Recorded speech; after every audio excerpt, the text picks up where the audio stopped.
this, what you see behind me, is the project Vanitas Machine, which I'm showing here at Kapelica Gallery.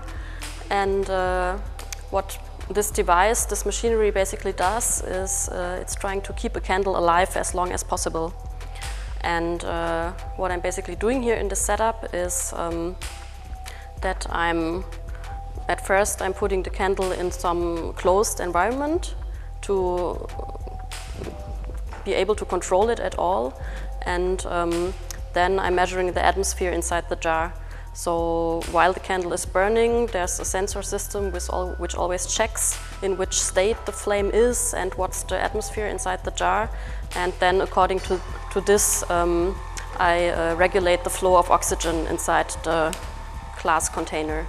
And this is always done in a way that the candle is always kept burning at a very low point, so leading to the fact that it actually burns longer.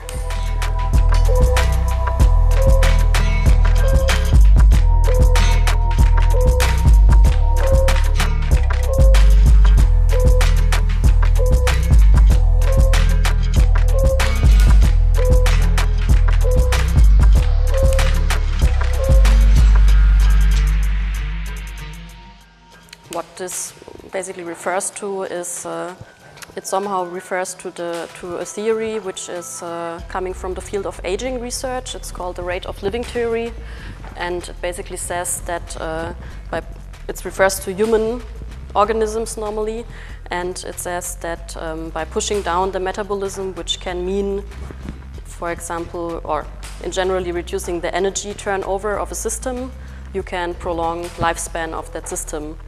And this is what I'm doing here a little bit with this object of the candle, which is some kind of model organism for me in that way.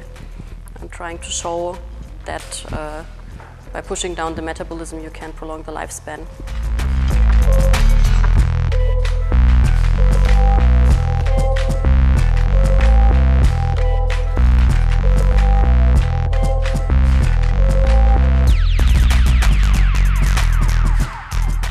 So when I started to work on the project, I basically, in general, I was interested in the topic of immortality and time in general.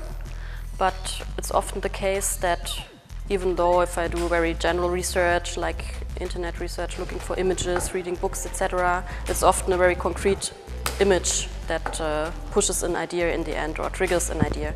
So what I then came across was an image that I had been keeping in my archive for quite a long time. It's the image of a so-called candle clock. And it basically shows a candle which has been put into a metal holder which has like regular markings on it. So what this device, which is quite old or has been used for like in earlier times, does is one can actually, the candle burns, and while it's burning you can really read out the time span. So a certain amount of wax corresponds to whatever 1 hour, for example. This I found very interesting because you there have this direct relation between materiality on the one hand and this normally abstract thing of time on the other hand.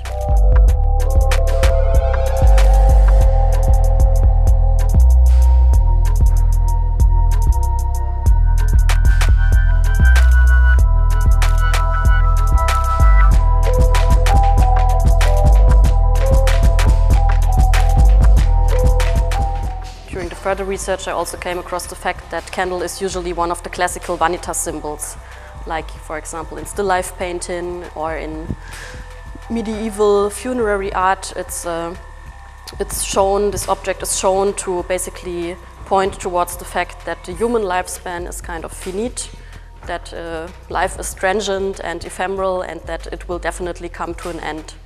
So also here it shows that it's burning down and there's no way back, so this is a process which runs like it does. And these two things I found interesting, this symbolic thing on the one hand, which at the same time is reflected in the functionality of the system. So that was the idea, to candle as symbol for the human lifespan basically, and to then integrate this into a machinery where I could basically play on this time materiality link. Because I thought, okay, it has been used like this in earlier times, but nowadays we have other possibilities. We have technological possibilities on the one hand to make the candle burn longer, and also to prolong human lifespan on the other hand.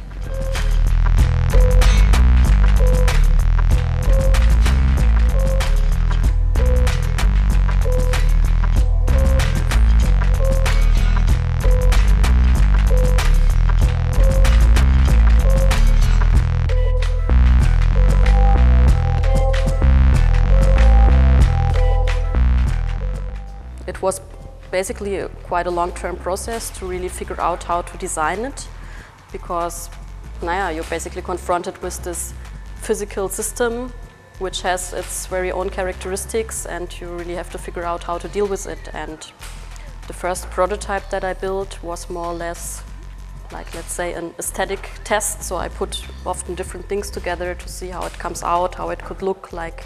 I already put a candle underneath a glass jar and connected it to some oxygen system, but it didn't work. Somehow the candle always went off, and I couldn't explain to myself why this was.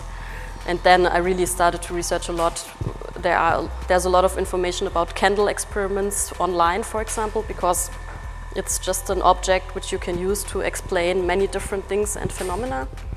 And then I slowly figured out what's actually happening there, and for example, what's really happening with the gases inside the jar. And this is basically the third prototype or machinery which I built. For example, in the end I figured out that it really had to be kind of open to the top, because what's happening is that the O2 is, the oxygen is burned by the candle, and carbon dioxide is produced. And if you do not take it out of the system, it just extinguishes the candle anyhow. So yeah, it was just a really long-term process to figure out how precisely you could regulate this, and it depends on many different factors and all the precise setting that one uses.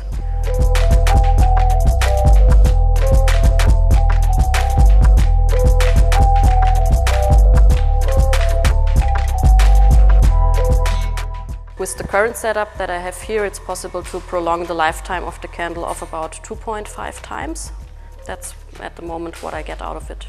So under normal circumstances, a candle which I'm using here, which is actually custom made, can burn for approximately 10 hours.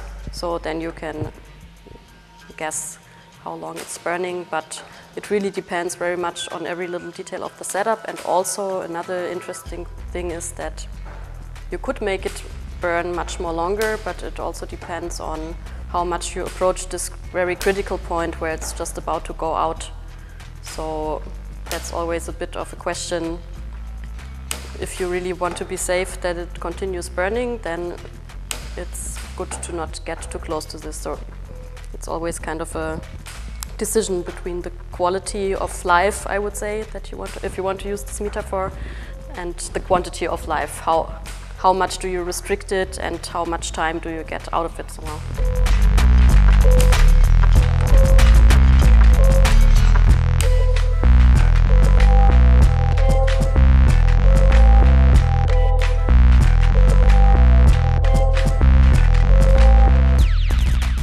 I decided to make the candles myself, basically. I also came across the fact that in earlier times candles were often made from animal fat, which also has some kind of particular smell somehow. And I found this also quite interesting, that because I basically wanted to point to an organic organism somehow, so I basically made some animal fat candles myself. And it's also related to the fact that I see the candle in the system as some model organism, or it's kind of a model system. And also animals are often used as model systems or model organisms for humans. So that's why I decided for this